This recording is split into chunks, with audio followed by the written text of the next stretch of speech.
አንዳንዴ ታሪክ የሚጻፈው በካርታ ላይ ሳይሆን በሰዎች ልብ ውስጥ ነው። ከአትላንቲስ ውቅያኖስ ማዶ የአሜሪካ የፖለቲካና የሀብት ማዕከል በሆነችው ሜሪላንድ ግዛት ስር ሌላ ስውር ዓለም አለ። ግርማ ሞገስ ያላት በቢሊዮን ዶላሮች የምትገበያየው ይህች ምድር ለሺህ ማይሎች የራቀችውን የአንዲት ጥንታዊ ሀገር የልብ ትርታ በጉያዋ ይዛለች። ሜሪላንድ የአሜሪካ ዘ ኦልድ ላይን ስቴትና የኢትዮጵያውያን ሁለተኛ አዲስ አበባ ብትባል ማጋነን አይሆንም። በአሜሪካ ከሚገኙ 50 ግዛቶች በቁጥር ኢትዮጵያውያን በብዛት የሰፈሩባት የአበሾች ምድር ትሰኛለች። በዛሬው የአዲስ ቪስታ በረራችን ሜሪላንድ ላይ ውለን የምናድር በድንቅ አብራሪዎቻችን ታግዘን የአሜሪካ ግዛቶችን ተከታታይ ዝግጅቶችን የአበሻ ኑሮን በአሜሪካ የምንመለከት ይሆናል። ሜሪላንድ ይህች ግዛት ውበቷ ብቻ ሳይሆን ሀብቷና የፖለቲካ ጡንቻዋ የዓለምን አካሄድ የመቀየር አቅም አለው። ከዋሽንግተን ዲሲ እና ከዋይት ሃውስ አጠገብ እንደመቀመጧ የቢሊዮነሮች የሲአይኤ እና የናሳ ከፍተኛ ባለሙያዎች መሸሸጊያ መሆኗ ይነገርላታል። ነገር ግን የዚች ግዛት ትልቁ ሚስጥር በዶላር ክምችቷ ላይ አይደለም። ይልቁኑ ካፒታሊዝም በነገሰበት በዚህ ምድር ላይ የራሳቸውን ታሪክ፣ የራሳቸውን ማንነትና የራሳቸውን ወርቃማ ባህል ይዘው የገቡት ኢትዮጵያውያን ወራሪዎች ናቸው ታሪኩን ልዩ የሚያደርጉት። ሜሪላንድ ታሪክ ናት። አሜሪካ ዛሬ ለደረሰችበት የነጻነት መዝሙር መሰረት የሆነች በታሪክና በፖለቲካ ስትመዘን የሃያላኑ መፈጠሪያ ምድርም ናት። እዚህ ግዛት ውስጥ የዓለምን ኢኮኖሚ የሚቀይሩ ውሳኔዎች ይወሰናሉ፣ ቢሊዮኖች ይፈሳሉ። የነፍስ ወከፍ ገቢዋ ከአሜሪካ በቀዳሚነት ከሚጠቀሱት ተርታም የምትሰለፍ ይሆናል። ነገር ግን ይህ ታሪካዊና ፖለቲካዊ ግርማ ሊጋራ የመጣ አንድ አዲስ ኃይል በአካባቢው ተፈጥሯል። ለመሆኑ እነዚህ በመቶ ሺዎች የሚቆጠሩ ኢትዮጵያውያን ወደዚች የሀብት ምድር እንዴት ገቡ? ታሪኩ እጅግ ድራማዊና አወዛጋቢ መሆኑ ይነገራል። አብዛኞቹ የገቡት በዕድልና በትልቅ ህልም ነው። በተለይም በአንድ ሌሊት ህይወትን በሚቀይረው ታዋቂው የዲቪ ሎተሪ አማካኝነት በጥቂት ሽራፊ የኢትዮጵያ ብሮች የሞሏቸው ትኬቶች መድረሻቸውን ሜሪላንድ እንዳደረገውና በዚች ከተማ እንደሰፈሩ ይነገራል። ከዓመታት በፊት ከባዶ ተነስተው ቦሌ አውሮፕላን ማረፊያ የተሳለሙት እነዚህ ወጣቶች ዛሬ የሜሪላንድ ምድር የሰው ማዕበል አድርገዋታል። ሌሎች ደግሞ በትምህርትና በከፍተኛ ፖለቲካዊ ጥገኝነት በቤተሰብ ጥሪ የመጡ ናቸው። ስደት በራሱ ከባድ ህመም ቢሆንም እዚህ ምድር ላይ ግን ወደ ታላቅ ስኬት መንግስትነት ተቀይረዋል። ወደ ሲልቨር ስፕሪንግ፣ ታኮማ ፓርክ ወይም ደግሞ ባልቲሞር የተወሰኑ ክፍሎች ሲገቡ አሜሪካ ያለ አይመስልህም። አይን የሚያየው አፍንጫ የሚያሸተው ሙሉ በሙሉ የሀበሻን ወርቃማ ምድር ነው። እዚህ ሜሪላንድ ውስጥ የኢትዮጵያውያን ቁጥር ከግማሽ ሚሊዮን በላይ እንደሆነ ይገመታል። ይህ ቁጥር ዝም ብሎ የህዝብ ብዛት አይደለም፣ የትልቅ ኢኮኖሚና የገበያ ኃይል እንጂ። ሀበሻ እዚህ ምድር ላይ ተፈጥሮ ሰራተኛ ብቻ ሆኖ አልቀረም። የከተማዋ መሬት በገንዘብ በቢዝነስና በቁርጠኝነት ተቆጣጥሮትም ይገኛል። በዚህ አካባቢ የሚገኙ ታዋቂ የሀበሻ የንግድ ቤቶች ዝም ብለው ምግብ የሚሸጡባቸው ቦታዎች አይደሉም። የሀብታሞች መገናኛዎች፣ የቢሊዮን ዶላሮች የቢዝነስ ስምምነቶች የሚፈራረሙባቸው የኢኮኖሚ ማዕከል መሆናቸው ይነገራል። እዚህ የሚሰሩ ሰዎች ከግዙፍ ሪል ስቴት፣ ከከባድ መኪና ንግድ፣ ከሕክምና ተቋማት እስከ ትላልቅ የአይቲ ካምፓኒዎች ይደርሳሉ። ሚሊዮን ዶላሮች የሚያንቀሳቅሱ የሀበሻ ባለሀብቶች ሜሪላንድ የገንዘብ ማተሚያ እንዳደረጓትም ይነገራል። በአሜሪካ የካፒታሊዝም ስርዓት ውስጥ ገብተው ነገር ግን ንግዳቸውን በአበሻ ዕድር፣ ዕቁብና ማህበራዊ ትስስር ውስጥ ጠንካራ የሆነ ተሳትፎ ያለው በዘጠናዎቹ ተወዳጇን የበርካቶች ትዝታ የሆነችውን ኢትዮጵያ በስስት የሚመለከቱባት፣ ስራዋ አሜሪካዊ መንፈሷ ግን ፍጹም ሆኖ ኢትዮጵያዊ የባህል ቀሚሷን በአረንጓዴ ቢጫ ቀይ አርማ ጥለት ያደመቀች ውቢቷን ሀገራችንን ትመስላለች። የሜሪላንድ ሌላው እጅግ አስገራሚ ድራማ ደግሞ የባህል ውህደቱ ነው። የዩኤስኤ ዜጎች ነጮች ሆኑ ጥቁሮች አሜሪካውያን በሀበሻ ባህልና ማንነት ተማርከዋል። እዚህ ግዛት ውስጥ ከሀበሻ ጋር ተጋብተው የሚኖሩ አሜሪካውያን ቁጥር ስፍር የለውም። አሜሪካውያን ባል ሚስቱ እንጀራ ስትጋግር ያግዛታል። አሜሪካዊቷ ሚስት ደግሞ የክትፎ አሰራርና የቡና አፈላል ባህልን በትጋት ትለማመዳለች። ይህ ዝም ብሎ ጋብቻ አይደለም፣ የሁለት የተለያዩ ታሪኮች ድራማዊ መገጣጠም እንጂ። አሜሪካውያን የሀበሻን አክብሮት፣ ፍቅርና ቤተሰባዊ አንድነት አይተው ሙሉ በሙሉ እጃቸውን ሰጥተዋል። በዚህም ሳቢያ በአካባቢው ነጮች ሀበሾችን መመልከት እጅጉኑ የተለመደ ነው። መከባበሩና መዋደዱ እጅግ ከፍተኛ እንደሆነ ሰልጥነዋል፣ እጅግም ርቀው ሄደዋል የተባሉ ነጭ አሜሪካውያን በሀበሻ ኋላ ቀር ተብሎ በሚታሰበው አልደፈር ባይነት፣ ቁርጠኝነት፣ ፍቅርና የአንድነት ሕይወት ዕቁብ ዕድርም ተማርከው በዚህ ስርዓቱ እያለፉ እንደሚገኙና በሌሎች አካባቢ እጅግ በተደላቀቀ ኑሮ ከሚገኙ ነጮችም የተሻለ ሕይወት እንዳላቸው በዚህም ሳቢያ በሀበሻ ቆነጃጅት ውበት የመውደቅና ሀበሻ ሴቶችን የማግባት እድላቸው ከፍተኛ እንደሆነ፣ ከዚህ ባሻገር ደግሞ ነጭ ሴቶችን የሚያገቡ ወንዶች ቁጥርም በአካባቢው ከፍተኛና የተለመደ የባህል የደም ትስስርም እንዳለው ይነገራል። ሌላው ነገር የሜሪላንድ እውነተኛ ድራማ የሚጀምረው ፀሐይ ስትጠልቅ ነው። የቀን ስራና ሁካታ ሲያበቃ ከተማዋ ሌላ መልክ ትይዛለች። የሜሪላንድ የአበሾች ምሽት ሕይወት በአሜሪካ ተወዳዳሪ የሌለው እንደሆነ ይነገራል። ውድ የቅንጦት መኪኖች በየክለቦች ደጃፍ ላይ ይሰለፋሉ። ክለቦችና ላውንጆች በሰዎች ይሞላሉ። እዚህ የሚፈሰው ገንዘብ መጠን እጅግ አስገራሚ ነው። በአንድ ምሽት ብቻ በ10 ሺዎች የሚቆጠሩ ዶላሮች በቪአይፒ ጠረጴዞች ላይ ይረጫሉ። ይህንን የሚከውኑት ሀበሾች መሆናቸው ይነገራል። እርሶም እዚህ ጋር ጥያቄ ይኖሮታል። ለምን በሜሪላንድ ግዛቶች የሚገኙ መዝናኛዎች ተወዳጅ ሆኑ? ለምንስ ይህን ያክል ከፍተኛ ገቢ ይገኝባቸዋል ካሉ፣ ምክንያቱ እዚህ ቦታ ላይ የሀገር ናፍቆትና የአሜሪካ ከባድ ድካም በአንድ ሌሊት ስለሚረሳ ነው። በተለይም ኢትዮጵያዊ ወጣቶች ትውልዳቸው በዛው ሜሪላንድ የሆነ ማንነታቸውን የሚፈልጉት እዚሁ ምሽት ላይ በሚኖረው አመጋገብ፣ ሙዚቃ፣ የአበሻ ውበትና የምሽቱን ድባብ በመመልከትና ከአበሻ ውድ ወገኖቻቸው ጋር የሚያደርጉትን ጨዋታ አብሮ በማሳለፍ መሆኑ በስፋት ይነገራል። ሜሪላንድ በምሽት እጅግ ፍጹም አስገራሚና ድንቅ ሚስጥር ያላት አካባቢ መሆኗ ይነገራል። አሁን ወደ ዋናው እውነታ እንመለስ። በሜሪላንድ ግዛት ውስጥ የሚኖሩ ኢትዮጵያውያን ቁጥር ከቀን ወደ ቀን እያደገ የመምጣቱ ሂደት ዝም ብሎ አይደለም። የከተማዋ መዋቅርና ምቹነት የራሱ የሆነ ትልቅ አስተዋጽኦ አለው። ለምሳሌ በሲልቨር ስፕሪንግ ጎዳናዎች ላይ ስትራመድ የምታያቸው የንግድ ምልክቶች ሙሉ በሙሉ ማለት ይቻላል በአማርኛ የተጻፉ ናቸው። ይህ በአሜሪካ ታሪክ ውስጥ እጅግ አስገራሚ ክስተት ነው። አንድ ማህበረሰብ ከሀገሩ በሺህ የሚቆጠሩ ኪሎ ሜትሮች ርቆ የራሱን ኢኮኖሚና ማህበራዊ ሕይወት በዚህ ደረጃ መገንባት መቻሉ የህዝቡን ጠንካራነት የሚያሳይ ነው። ብዙዎች ኢትዮጵያውያን ወደዚህ የመጡት ታሪክ ሲመረመር የራሱ የሆነ ትልቅ ድራማ አለው። አንዳንዶቹ ከ30ና ከ40 ዓመታት በፊት በፖለቲካ ምክንያት ሀገራቸውን ጥለው የተሰደዱ የቀድሞ ምሁራኖች ናቸው። እነዚህ ምሁራን እዚህ መጥተው ሕይወትን ከባዶ ሲጀምሩ ታክሲ በመንዳት በሬስቶራንቶች ውስጥ በዝቅተኛ ደሞዝ በመስራት ነበር። ነገር ግን ያንን አስቸጋሪ ጊዜ በትዕግስት አልፈው ዛሬ ልጆቻቸው በትላልቅ የአሜሪካ ዩኒቨርሲቲዎች አስተምረው ለከፍተኛ ማዕረግ አብቅተዋል። አባት እናቶቻቸው በደረሰባቸው ከፍተኛ የፖለቲካ ጫና ሀገራቸውን አይነሽ ላፈር ብለው ቢክዷትም ነገር ግን ልጆቻቸው ዛሬም ትልቋን ሀበሻ መመስረታቸውና ለሀገራቸውም ትልቅ ናፍቆት ያላቸው በከፍተኛ ስነ ልቦና ጥንካሬ ውስጥ ያደጉ የሜሪላንድ ዜጎች መሆናቸው ይነገራል። ቀጥሎ የመጣው ትውልድ ደግሞ በዲቪ ሎተሪና በትምህርት ዕድል የመጣው ወጣት ነው። ይህ ወጣት ትውልድ ደግሞ አሜሪካንን የገጠማት በሌላ የፈጠራና የንግድ ስልት ነው። በሜሪላንድ ውስጥ ያሉ ዘመናዊ የአበሻ ላውንጆችና የቴክኖሎጂ ካምፓኒዎች የመሰረቱት እነዚህ ወጣቶች ናቸው።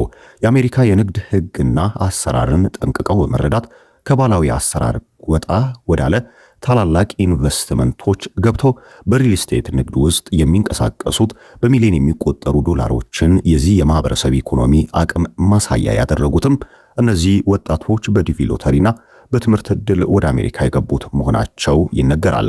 በተለይ ደግሞ የሜሪላንድና የኢትዮጵያውያን ትስስር ሲነሳ የሃይማኖትና የባህል ተቋማት የማይረሳ ሚና አላቸው።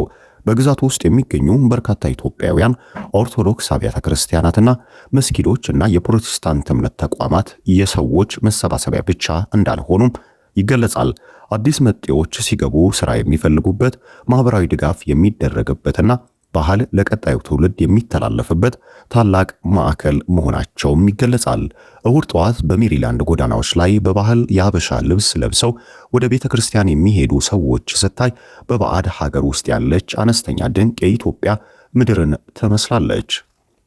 ስለ ንግድና ስለ ነጋዴዎቿ ስናወራ የሀበሻ ምግብ ቤቶች እዚህ ሀገር ውስጥ የሚያመነጩት ገቢ እጅግ ከፍተኛ ነው። የአሜሪካ ታዋቂ ፖለቲከኞች፣ ሴናተሮችና የኪነ ጥበብ ሰዎች ሳይቀሩ የሀበሻ እንጀራና ወጥ ለመቅመስ ወደዚህ ቤቶች ይመጣሉ። ይህ ማለት ባህላችን፣ ምግባችን ሳይሆን የዲፕሎማሲና የፍቅር መገናኛ ድልድይ ሆኗል እንደማለት ነው። ንግዱ በቀን በሚሊዮኖች የሚቆጠሩ ዶላሮችን የሚያንቀሳቅስ፣ ይህ ደግሞ ማህበረሰቡ በግዛቱ ፖለቲካ ላይ የራሱን ተጽዕኖ እንዲፈጥርም ያስቻለው ነው። አሁን ላይ በሜሪላንድ አካባቢ አስተዳደርና ምክር ቤቶች ውስጥ የኢትዮጵያውያን ድምፅም ትልቅ ቦታ እንዳለውና በፖለቲካው ላይም ኢትዮጵያውያኖች የፈጠሩት ጫና እጅግ ከፍተኛ እንደሆነ፣ ከዚህ ባሻገር ደግሞ በአፍሪካ ውስጥ ድንቅ የሆነች ሀገር ያልተገዛችና ጣሊያንን አሸንፋ ያባረረች መሆኗ ደግሞ እንደ ታሪክ ትልቅ ኩራት የሰጣትና ተከብራ እንድትኖር ያደረጋትም ስለመሆኑ ይገለጻል። የሜሪላንድን የምሽት ህይወት ደግሞ ይበልጥ በዝርዝር ስንመለከት ሜሪላንድ ሌሊት ላይ አትተኛም ማለት ይቻላል። በተለይ የቅዳሜና እሁድ ምሽት የአበሻ ወጣቶችና የተለያዩ ሀገር ዜጎች ወደዚች ድንቅ መዝናኛ ይጎርፋሉ። በእነዚህ ቦታዎች የሚጫወቱት የአበሻ ዲጄዎችና ድምፃውያን የሀገራችንን ባህላዊ ሙዚቃ ዘመናዊ የአሜሪካ የሂፕሆፕና የአፍሮቢት ስልት ጋር በማቀናጀት ለየት ያለ ድባብ ይፈጥራሉ። እዚህ የሚደረገው መዝናኛና የሚፈሰው የገንዘብ መጠን ከተማዋ በአሜሪካ ውስጥ ካሉ ምርጥ የምሽት መዝናኛ ማዕከል ተርታ እንድትሰለፍም አድርጓታል። ከዚህ ንግድ የሚገኘው ገቢ በየዓመቱ በሚሊዮን የሚቆጠር ዶላር መሆኑም ይገለጻል። በመዝናኛው ብቻም ያላት እንቅስቃሴ እጅግ ግዙፍ መሆኑን የሚታመንበት ነው።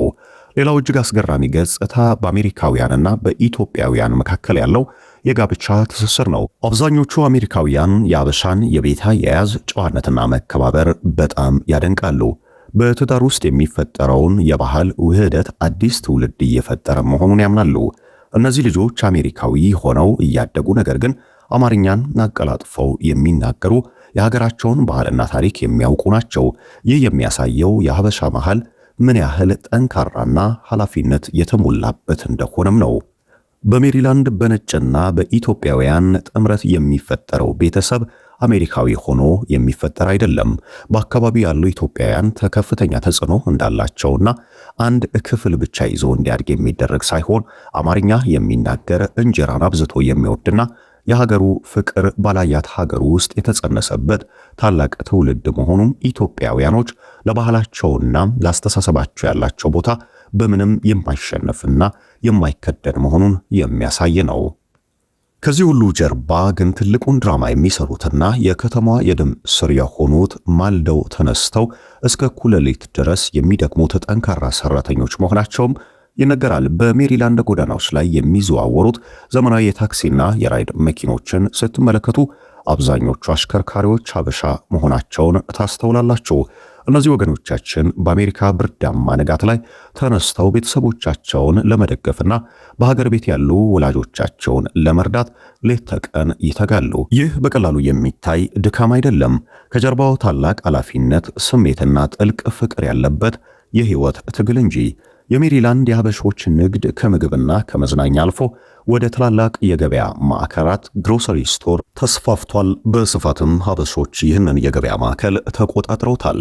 በእነዚህ መደብሮች ውስጥ ከኢትዮጵያ በቀጥታ የሚመጡ ቅመማ ቅመሞች፣ ጤፍ፣ የአገር ቤት ቅቤና ማር በሰፊው ይሸጣሉ። ይህ ማለት ማህበረሰቡ በአሜሪካ ምድር የራሱን የተሟላ የምግብ ሰንሰለት መፍጠር ችሏል ማለት ነው። አንድ ሰው ሜሪላንድ ውስጥ እየኖረ የኢትዮጵያን ነገር ቅንጣት ታክል አይናፍቀውም። ይህ ስኬት ዝም ብሎ የመጣ ሳይሆን ታታሪ ነጋዴዎች የራሳቸውን መስመር ዘርግተው ከጉምሩክ እስከ ትራንስፖርት ያሉትን ፈተናዎች በብላት አልፈው ያመጡት ትልቅ ውጤት ስለመሆኑም ይገለጻል። ቀድሞ ከኢትዮጵያ ወደ አሜሪካ ለሚጓዙ ተጓዦች ስንቅ መሸከፍና ሀገራቸው ውስጥ የለመዱት በአሜሪካ እንዳያጓጓቸው ለማድረግ ለጥቂት ጊዜም ቢሆን እረፍት ለመስጠት በርበሬው፣ እንጀራው ሁሉ ተሰናድቶ ይዘው ወደ አሜሪካ ሲጓዙ እንመለከት ነበር። ይህ ሁሉ ግን በሜሪላንድ አሁን ላይ እንደቀረ ይነገራል። በሜሪላንድ ሳይሆን በሌሎች 50 የአሜሪካ ግዛቶች ውስጥ ባሉ የኢትዮጵያ መደብሮች ውስጥም እንጀራ መግዛት እንደሚቻል፣ በርበሬውም ለፍርፍር የሚሆነውም ሁሉም ተሟልቶ እንደሚገኝና ኢትዮጵያውያንም የሀገራቸው ምግብ ባህላዊ ሂደት እንደማይናፍቃቸው ዓመት በዓል በመጣ ቁጥርም ለማክበር ዶሮውንም ቄጤማውንም መግዛት እንደሚችሉ ይነገራል። ይህም በአሜሪካ ኢትዮጵያውያኖች የፈጠሩት ተጽዕኖ እጅግ ከፍተኛ መሆኑን የሚያሳይ ነው። የሀብት ጉዳይ ሲነሳ ደግሞ እዚህ ግዛት ውስጥ በከፍተኛ የሕክምና ባለሙያነት፣ በናሳ ተመራማሪነትና በፌዴራል ተቋማት ውስጥ በከፍተኛ አማካሪነት የሚሰሩ በርካታ አንጋፋና ወጣት ሀበሻ ምሁራኖች አሉ። እነዚህ ሰዎች በአሜሪካ ከፍተኛ የውሳኔ ሰጪነት ደረጃ ላይ በመሆን የሀገሪቱን የቴክኖሎጂና የሳይንስ ጉዞ እየመሩ ይገኛል። የእነሱ ስኬት ለማህበረሰቡ ትልቅ ኩራትና ለአዲሱ ትውልድ ደግሞ የማይደፈር የላቀ ምሳሌ ነው። የከተማው አስገራሚ መዋቅርና ውበት ስንመለከት እንደ ፖቶማክ ባሉ እጅግ ውድና የከበርቴዎች መኖሪያ በሆኑ አካባቢዎች ውስጥ የአበሻ ባለሀብቶች ግዙፍ መኖሪያ ቤቶችን ማለትም ሜንሽን ገዝተው ይኖራሉ። ይህ የሚያሳየው ማህበረሰቡ ከዝቅተኛ የሥራ ደረጃ ተነስቶ በአጭር ጊዜ ውስጥ የአሜሪካ ከፍተኛ የኑሮ ደረጃ ማማ ላይ መምጣት መቻሉ ነው። ገንዘብና ሀብት ዝም ብሎ የመጣ ሳይሆን በከፍተኛ ጥረትና በእውቀት ባልተቋረጠ የሥራ መንፈስም የተገኘ ድንቅ ስጦታ ስለመሆኑ ይነገራል። በርካታ ሀበሾች ከዜሮ ተነስተው አሜሪካ ሲገቡ ምንም ሳይዙ ገብተው አሁን ላይ ሚሊዮነርና ቢሊዮነር የመሆናቸው ሚስጥርም ከፍተኛ ሥራ ወዳድነትና ቁርጠኝነታቸው ስለመሆኑ የሚያጠራጥርም አይደለም። በተለይ ደግሞ በየዓመቱ የሚካሄደው የኢትዮጵያውያን የስፖርትና የባህል ፌስቲቫል የአበሻ ሳምንት በሜሪላንድ እንዲሁም ደግሞ በአዋሳኝ ግዛቶች ላይ ሲሆን መላው የአሜሪካ ሀበሻ እዚህ የሚከትምም ይሆናል። በዚህ ሳምንት ውስጥ በቢሊየን የሚቆጠር ዶላር በንግድ ዝውውር ውስጥ ያልፋል። ሆቴሎች ይሞላሉ። የሀበሻ ቢዝነሶች እጅግ ከፍተኛ ገቢ ያገኛሉ። ያ ሳምንት በአሜሪካ ምድር ላይ የኢትዮጵያውያን ኃይልና አንድነት በጉልህ የሚታይበት ታላቅ ድራማዊ ትዕይንትም ነው ይላሉ ተመልካቾች። አሁን በሜሪላንድና አካባቢዋ የሚከወነው የአበሻ የስፖርትና የባህል ፌስቲቫል ከአበሾች ባሻገር የነጮችንም ትኩረት በጉልህ እየሳበ መምጣቱና ከዓመት ዓመትም የታዳሚው ቁጥር እጅግ እየጨመረ እንደመጣ በአካባቢው የሚገኙ ኢትዮጵያውያንም ባህል እሴቶቻቸውን ለማስተዋወቅ እንደ ጥሩ አጋጣሚ እየተጠቀሙበት እንደሚገኝና ከዚህ ባሻገር ደግሞ የንግድ ሂደቱን እጅግ እያጠናከረውና ኢትዮጵያውያን የባህል እሴቶቻቸውን አውጥተው መሸጥ የሚችሉበትን እድል የፈጠረ ልዩ አጋጣሚ ስለመሆኑም ይነገራል። በዚህ ሳምንት ውስጥ በርካታ አስገራሚ ሁኔታዎች ይመዘገባሉ። ከኢትዮጵያ በርካታ ማይሎችን አቋርጠው የሚጓዙ የእግር ኳስ ቡድኖች፣ ሙዚቀኞች፣ ተወዳጅ ሰዎች ደግሞ ሳምንቱን ያደምቁታል። በቦታው የተጠፋፉ ለዓመታት ሳይገናኙ የቆዩ ኢትዮጵያውያን ናፍቆታቸውን፣ ፍቅራቸውን ይገላለጻሉ። አንድነታቸውንና ማህበራቸውንም ያጠናክራሉ። ቁጥራቸውም እጅግ በርካታ መሆኑ የሚታይበትና ኢትዮጵያ የምትወለከልበት አረንጓዴ፣ ቢጫ፣ ቀይ አርማዋም ከፍ ብሎ በአሜሪካ ለሳምንታት የሚውለበለብበትና አማርኛ ብቻ የሚወራበት ሳምንት ስለመሆኑ በስፋት ይገለጽ። ይህ አስገራሚ የኢትዮጵያውያን ፌስቲቫል የመላውን ዓለም ትኩረት እየሳበ የመጣ ከዚህ ባሻገር ደግሞ ሌሎች በአሜሪካ የሚገኙ ዜጎች ሊያደርጉት የማይችሉትን ኢትዮጵያውያን ያደረጉበትና በስኬት እያከናወኑት የሚገኝ ትልቅ ፌስቲቫል ስለመሆኑም ይገለጻል። በጥቅሉ ሜሪላንድ ውበት፣ ሀብት፣ ታሪክና ፖለቲካ ብቻ አይደለችም። ሜሪላንድ ማለት ማይሎች ተሻግሮ ባህር አቋርጦ ማንነቱን ሳይጥል በሰው ሀገር ላይ ንጉሥ መሆን የቻለው ኢትዮጵያዊ የማይበገር መንፈስ ምስክርነትም ጭምር ናት። በዶላር መሃል ባህልን፣ በቅንጦት መሃል ፍቅርን፣ በባዕድ ምድር መሃል ደግሞ ትንሿን ኢትዮጵያ የገነቡባት ድንቅ ምድርም ናት። ይህ የሜሪላንድ እውነተኛ ድራማ ነው። ታሪኩም ይቀጥላል፣ ህልሙም እንዲሁ። በቀጣይ ጉዟችን ታሪኮቻችን በአዲስ ቪስታ ድንቅ አብራሪዎቻችን ታግዘን ሌላ አስደናቂ ሀበሾች የሞሉባቸውና የፈሰሱባቸውን የአሜሪካ ሌሎች ግዛቶች ይዘን የምንመለስ ይሆናል። ይህ ፕሮግራም እንዲቀጥልና በ50 የአሜሪካ ግዛቶች ላይ የሚኖሩ ኢትዮጵያውያንን ባህል፣ እሴት፣ አኗኗርና የኑሮ ደረጃ የአካባቢዎቹን ልዩ ሚስጥርም እንድናስኮመኩሞት ምርጫችሁ ከሆነ በዚህ ቪዲዮ ላይ ላይክ በማድረግና በኮሜንት ላይ ሐሳባችሁን በማስፈር ምላሾቻችሁን እንድትሰጡን እንጠብቃለን። የዛሬ ዝግጅታችን ይህንን ይመስል ነበር። በቪዲዮ ላይ ያላችሁን አስተያየት በኮሜንት መስጫው ላይ አጋሩን። ቪዲዮውን ከወደዳችሁት ደግሞ ላይክ ማድረጋችሁን ከቶ እንዳዘነጉ፣ ለሌሎች እንዲደርስና በሜሪላንድ ያለውን እውነትም እንዲያውቁት ሼር አድርጉላቸው። ለቻናላችን አዲስ የሆናችሁና በሜሪላንድ ዝግጅቶቻችን የተቀላቀላችሁን ደግሞ እዚህ ያሉ አስደናቂ ታሪኮች እንዳያመልጣችሁ አሁኑኑ የሰብስክራይብ ምልክቱን እንድትነኩ፣ ሰብስክራይብ ያደረጋችሁ ደግሞ የደውል ምልክቷን በመጫን በየሳምንቱ የምናደርሳቸው ተወዳጅ ዝግጅቶች ቀድሞ እንዲደርሷችሁ እንዲያደርጉ በትህትና እንጠይቃለን። በቀጣይ ቪዲዮ በሌላ አስደናቂ የአሜሪካ ጉዞ እስክንመለስ እስከዛው ሰላም ቆዩልን። ሰላም ለምድራችን ይሆን።